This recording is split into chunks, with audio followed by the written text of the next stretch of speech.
Umat Allah yang terkasih, selamat sore semua.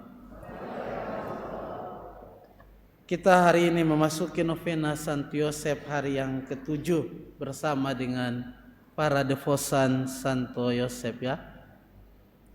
Dan bacaan yang kita dengarkan teristimewa bacaan Injil pada hari Minggu Prapaskah kedua berbicara tentang transfigurasi atau perubahan Yesus yang mulia.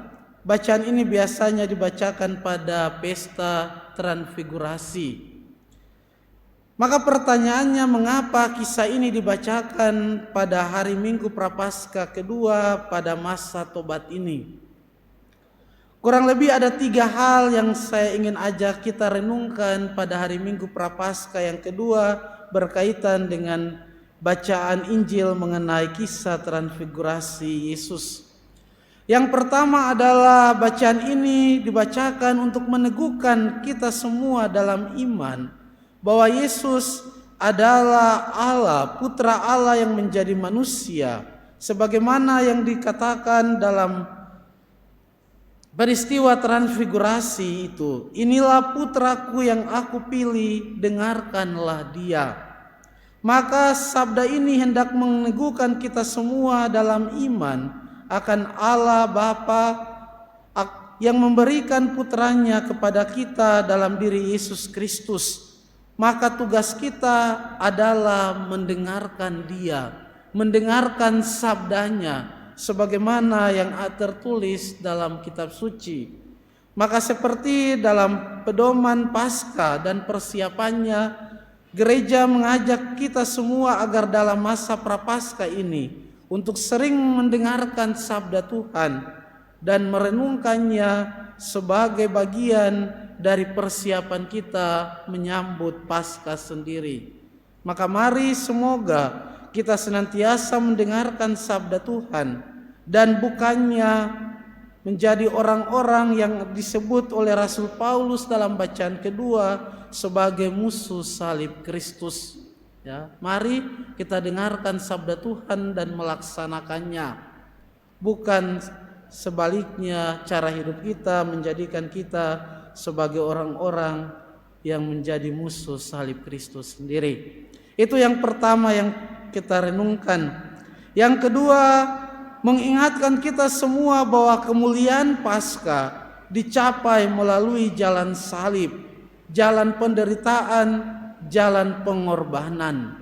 Ya. Tidak ada jalan instan dalam kehidupan kita untuk menuju kepada kemuliaan, menuju kepada kebangkitan Paskah.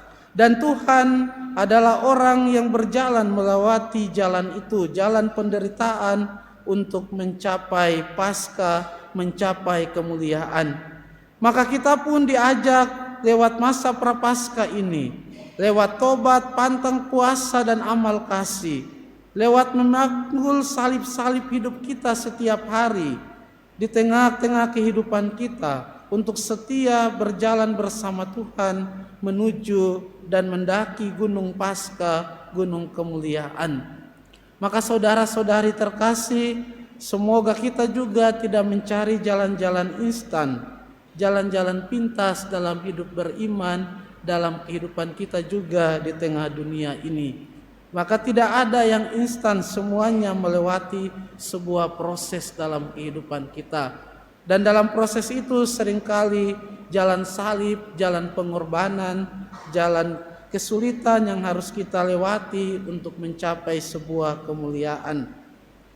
Dan saudara yang terkasih, yang ketiga yang kita renungkan adalah peristiwa transfigurasi mengingatkan kita akan tujuan akhir dari perjalanan hidup kita, yakni kemuliaan surgawi bersama Allah sendiri.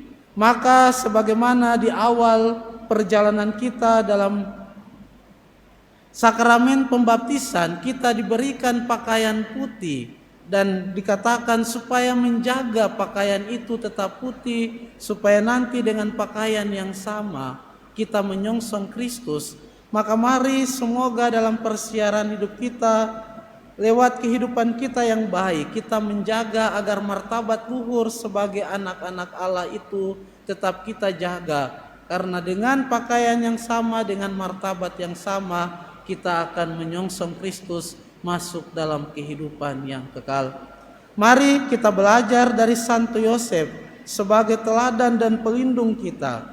Dalam segala pengalaman hidupnya, ia tetap setia, ia tetap menunjukkan ketulusan hati, menunjukkan iman dan kepasrahan diri yang teguh kepada Allah. Semoga dalam semangat yang sama, dalam keutamaan Santo Yosef, kita mempersiapkan diri untuk menyambut Paskah, tetapi lebih daripada itu menyambut Kristus sendiri dalam kehidupan yang kekal nanti. Tuhan memberkati kita semua. Amin.